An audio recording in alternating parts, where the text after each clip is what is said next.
Hey guys, in this video I'm going to talk to you about the new browse page we've got. I'm going to show you the improvements we've made and give you a walkthrough of some of the kind of features that are now live. I'll show you some of the music as well that we've released over the last several months, and I'll also talk to you about some really big changes coming down the pipeline in 2024. So yeah, let's get into it.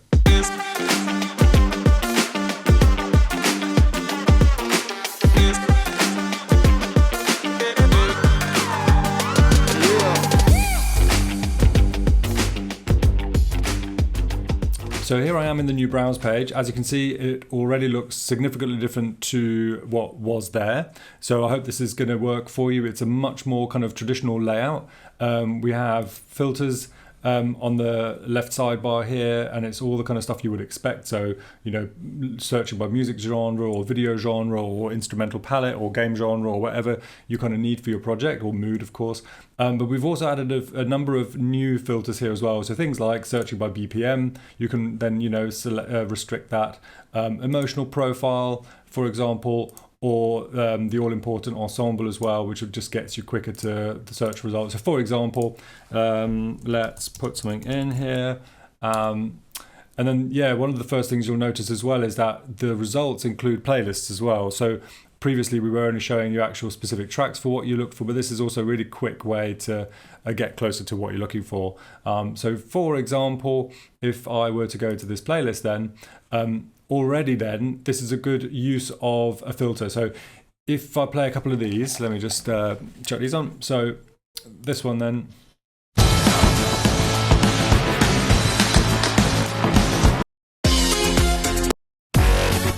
So that's not the sort of thing that I had in mind when I typed in the epic action kind of keyword, right? So although that's the action playlist and it works because these are kind of adrenaline pumping things, that's maybe not what you had in mind. So at this point, I would then suggest clicking on cinematic, and now straight away we're going to get something a bit more hopefully in line. Yeah, that's exactly what I was sort of imagining for that, which brings me nicely onto the next feature I want to show you guys, which is this. So if I click this here, then you'll see that it's loading up something now, and we've now got exactly the same track playing again. You heard it's, I'll just play this one again. So here's a static version, right? Completely standard, so it's just, you know, playing instantly on the website, just like other stock audio providers. And we can, you know, click any old track. Just turn this down because it's blowing my ears off here. But the difference is, while this behaves typically by clicking through and being able to, you know, see what the whole piece has got, if you press these instead, then we're now actually controlling the mix in real time directly in the browse page. So there's no need for you to open the app. You don't have to, you know, wait for anything to load through, etc. Apart from, you know, the kind of 1 or 2 seconds that it takes for that to load through. So here we've got, you know, the actual dynamic track right here in the browser. Which again, of course, if you had a video that was uploaded as well, then, you know, again, you can actually take these for a spin and get an immediate sense of how this is going to work with your edit before committing to a track. So you don't have to bring it into the edit page and then kind of discover by playing with the slider, actually, no, this isn't quite right. So yeah, we're hopefully this is going to be a really powerful addition for you guys, where you can just instantly find out, actually, yeah, this is or isn't going to work for my edit. And once you're ready, of course, then you can pull it through into the edit page by doing, you know, customizing this track as usual, and that then takes you through to the edit page. So yeah, that's how that works. I think one of the cool things as well is, let's just go back to the latest releases, for example, and have a look at those.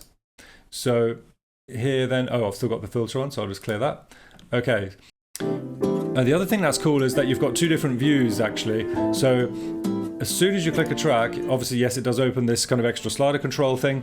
But the other thing that's important to note is that over here, you've got a kind of simple or kind of condensed or whatever, or enhanced view, if you want to call it that. So we're currently in the kind of simple view, but if we go to the expanded view, you'll note that we now bring in all the metadata for the tracks, or at least some. It's got more than this, but, you know, these are kind of the key metadata terms. So now it's, again, a really quick way of finding something that's similar is, let's say on this track, I like this vibe, but I want to know what else is there. That's kind of easy going. I'll just click on this tag here, and now that's immediately making a change, and these tracks are now going to be similar vibes. So let's just check that out, see if that's true. Nice.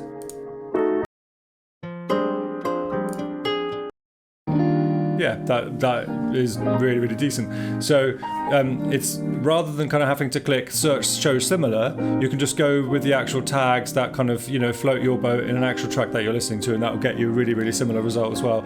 At the same time, doing that will then also provide you with new playlists as well.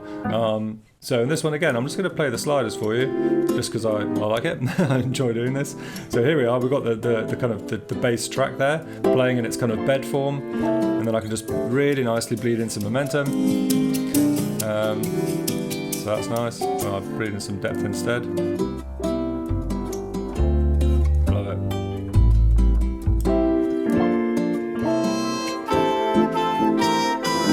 Cool. So at this point, because the depth on the left, we've got the kind of highest information going on, but it's fast and it's got enough power, so it's brought in percussion elements and things like that. But what we're hearing now is a kind of a flute solo, whereas if I bring it to the right,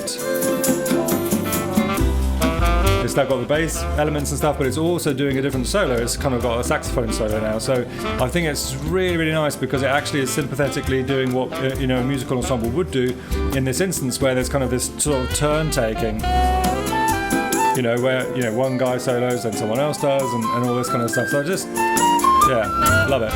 In terms of creating a realistic ambience, it's quite nice. That was the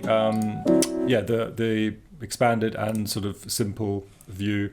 And I don't think today I need to even go into the app particularly to show anything there, because as I say, for me the joy is about kind of auditioning tracks and finding out what they can do, and I can already do that in the in this browse page here. But I will show you now something that we've been working on, which is what the actual edit page will look like. So in actual fact, let me just go back on what I just said. I will load this up, because let's compare this. So I'm going to load the blank template for this track, and then let's just take a look at the difference, the immediate difference. So this is your standard view in the current product.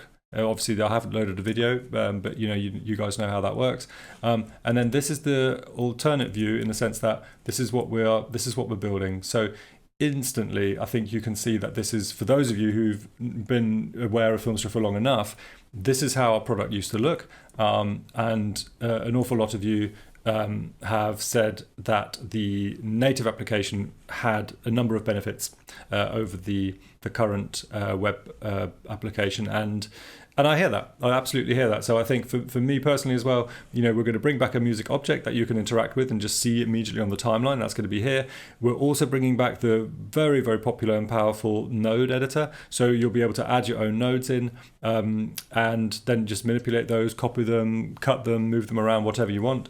And as far as the lengthening or shortening of a track, that's also going to be really, really powerful and intuitive with our new version 3, because we'll simply just make the music automatically be as long as the edit you supply, or give you a manual way of just saying how long you want that music to be. So you could just type in 2 minutes and 5 seconds or whatever, or 10 minutes, if it's you've got a podcast, you want to do something, just a kind of ambient background thing or whatever it might be. So so some really, really cool stuff coming down the pipeline. I don't want to give an exact date for that now, but we are working on it urgently, and so that by let's say the spring, we should definitely have an exciting update. So that's it from me for today, and have a great Christmas break. Until next time, happy editing.